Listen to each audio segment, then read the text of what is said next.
What's good, y'all? It's your boy JusticeXFalls. We back at it again with another video. We're looking at Robocop Rogue City review. This is one of the games that I'm going to be streaming soon.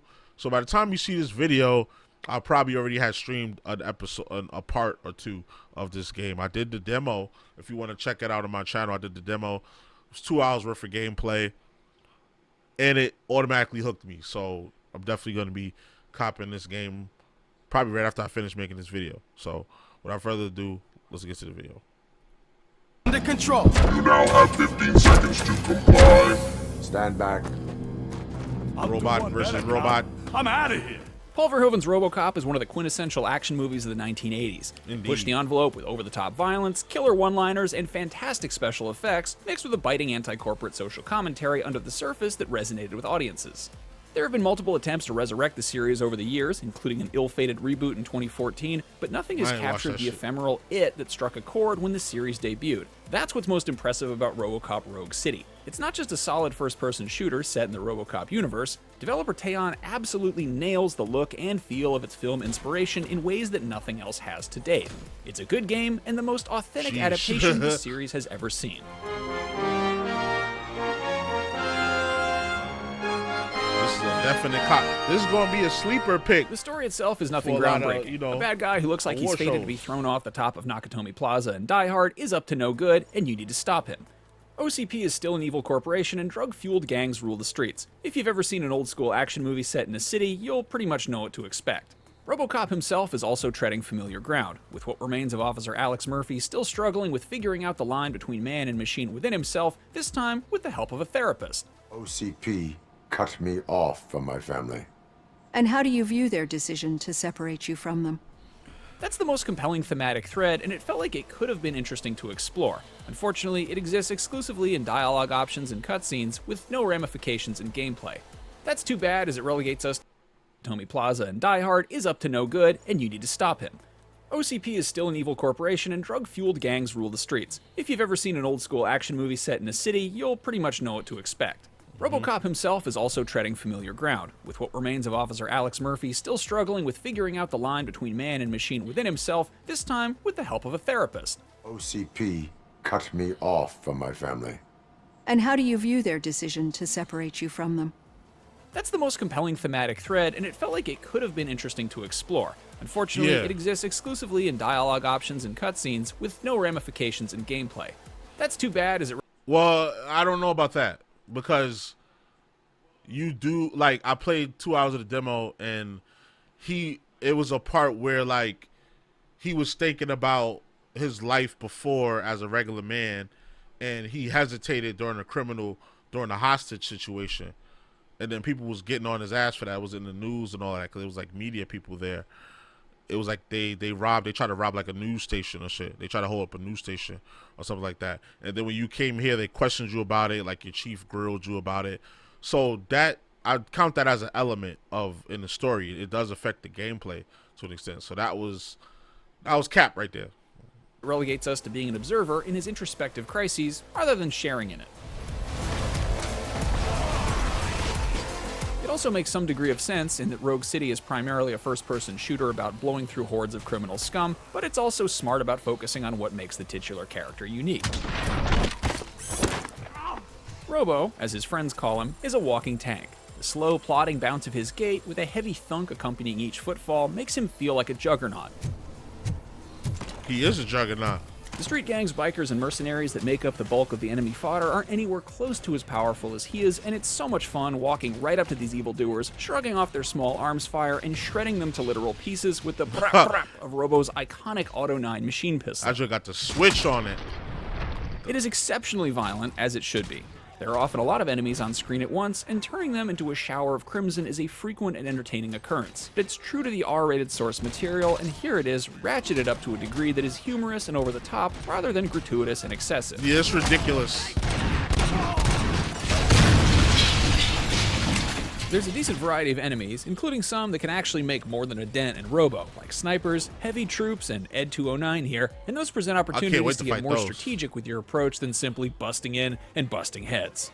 You can pick up and use guns dropped by enemies, like shotguns and assault rifles, though their ammo is limited while the Auto 9's is not. You can also grab and throw a lot of things, like explosive barrels, motorcycles, and unlucky henchmen, which is as hilarious as it is effective. Shit The is wonderfully comical. destructible environment plays a key role in the Ain't- combat design too. Sometimes it's purely aesthetic, other times it's strategic, as you blast apart the cover your foes are trying to hide behind. The most exciting is the breach opportunities, pre-designated spots where Robo smashes through doors or compromised walls and takes the bad guys by surprise, offering you a few seconds of slow motion to take out enemies before they can return fire or shoot their hostages. What a warm welcome, don't you think? This translation of a nearly 40-year-old action movie into a game is so detailed and strictly loyal to the films that it almost resembles something fan-made. There's very little artistic license taken, favoring nearly one-to-one translations from the source material across the board. Robocop looks and sounds like his original self, complete with Peter Weller's piercing gaze under his helmet and voice reprising his best-known role. Now that you see me the way I am, do you wish to push the reset button? Officer Ann Lewis is there as Robocop's partner and confidant and looks She be exactly towing that like thing. actress She Nancy nice. Allen portrayed her. Whether it's the Detroit West Precinct Office, the OCP corporate office, or the mean streets of dystopian Detroit, Rogue City nails the look and feel of the movies to an impressive degree. The entire 80s-ness of the presentation is brilliant. The heavy use of synth in the soundtrack fits it to a T. The dark, grimy streets and Mohawk sporting gangs that were central fictional goons throughout the decade are present in full force. There are CRT monitors in all the cubicles, a green wireframe HUD, and police cruisers that look an awful lot like the old Ford Tauruses that were used in the movies. Small touches like the visible scan lines when you zoom in and aim down your weapon sights is exactly the right vibe. Similarly, there's no modernization of the original's satirical critique of police brutality, and arguably, none is needed. The appeal to nostalgia is strong, and that can have a significant impact on how much mileage you get out of this. As a pure shooter, Rogue City isn't overly ambitious, but it's a lot of fun to play even if you don't know anything about the series. However, if you grew up with Robocop or recently watched the films, then it's chock full of references and nods that add a lot. I might go ahead and go back and watch the films because I saw the movies when I was a little kid, so I definitely don't remember nothing. I'm a 90s kid. This came out in the 80s, so I saw it in like the early to mid and the 90s, so I was only like 5 to 8 years old when I first saw these movies, so I'm gonna probably go back and watch the movie just so I can catch all the references. Lot to the experience, like this infamous 6000 SUX.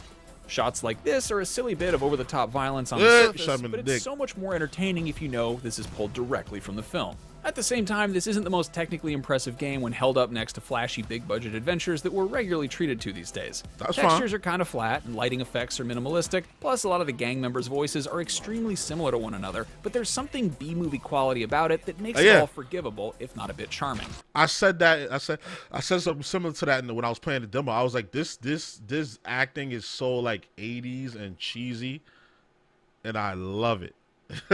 Still, another coat of polish would have gone a long way, especially in cutscenes where all those issues are more apparent in close-ups. Audio and video desyncs, frozen faces, and a pair of total game crashes on 2 occasions all cropped up during the review playthrough too. And is it necessary to have him restrained?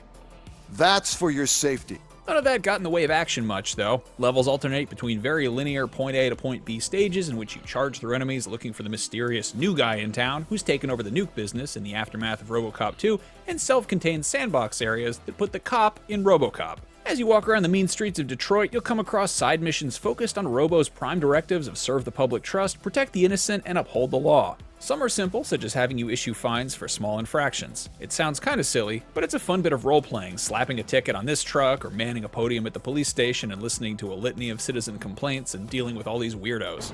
I'm the guy from that poster, so here I am. Now, give me the money. I will have to detain you. Fine, but I still get the reward, right? Other side missions are more expansive and are the sort of contained side stories that feel worth playing on their own merits. One subplot spanning multiple quests has you helping to reform a drug addict turned informant. Seemingly mundane things like helping him return a watch he stole or pick out a VHS tape from a video store are poignant palate cleansers from the brutal action sequences, though there are certainly a few good shootouts along the way. Completing all the side quests and main story took just over 17 hours, which is a pretty solid runtime for a single-player only campaign. A simple leveling system does a good job of offering a basic sense of progression as you go, feeding skill points into things like increasing damage resistance or extending the slow motion time frames, as well as some non-combat skills that open up new dialogue options or allow you to open saves. That's what I'm interested in, the skill tree. I've been listening. Obviously, I have the headphones on, but I wasn't looking. But yeah, this skill tree, he's gonna be. When you get a few of these, going, You get a few of these going, oh man, he's gonna be super OP. I'm putting that armor all the way the fuck up. I can't wait. I got so many. I just can't wait. Feeding skill points into things like increasing damage resistance or extending the slow motion time frames, as well as some non-combat skills that open up new dialogue options or allow you to open safes. Every few upgrades spent on a particular skill add a perk, like a rapid dash maneuver or armor that reflects small arms fire back at enemies. Finding bits of evidence scattered around, reading notes, and completing bonus objectives are good sources of XP, giving a nice incentive to go off the beaten path in the open areas. Always do, regardless. Robocop Rogue City is a pitch-perfect throwback to the action movies of the 80s. It's over-the-top violence with charm, largely well put together but rough around the edges. Most importantly, it's a fun way to spend time in a beloved fictional universe that doesn't overstay its welcome. Blasting at goons as an unstoppable walking killing machine give it a 7 or 8. as extremely entertaining 7 as or it 8. seemed on the big screen, thanks in part to an impressive commitment to capturing the look and feel of the original film. Mixing in elements like routine police work and side quests does a great job changing the pace too. Even if it's not the best example of visual fidelity and prone to some bugs along the way, that love of Robocop shines through. This is a solid B movie of a video game, which definitely. is exactly what the source material demands. Yup. This is For more, check out our reviews of Alan Wake 2 and Hellboy, Web of Word, and for everything else, stick with IGN. You can throw their ass out the window. This is more of this was definitely a you know, turn your brain off and dig in kind of game. I'll probably beat this in 2 sittings. This game is probably no longer than 10 to 15 hours. Definitely a turn your brain off and play kind of game. Not like Alan Wake, because Alan Wake, it only took me, as you saw earlier, I don't know if you was here in the stream earlier, but it was 11 hours to beat. But it was so densely packed with shit that honestly some of it I didn't think needed to be there, especially towards the end, but hey, I didn't make the game, whatever. But I think this is gonna be more so straight ahead, put your head down, turn your brain off, and just shoot some bad guys and be Robocop. Like, that's the appeal of this game. And I can't wait to play it. So y'all let me know what y'all think. Y'all copping this. Make sure y'all show up to the streams. The notifications are going to be up. Make sure you got the bell. Make sure you subscribe. You like, comment, subscribe. Make sure you have the bell icon on so you never miss any notifications for when I'm about to go live. All right? So we got. So you already know the vibes. Like, comment, subscribe, all that good stuff. It's your boy JusticeXFalls, and we out. One.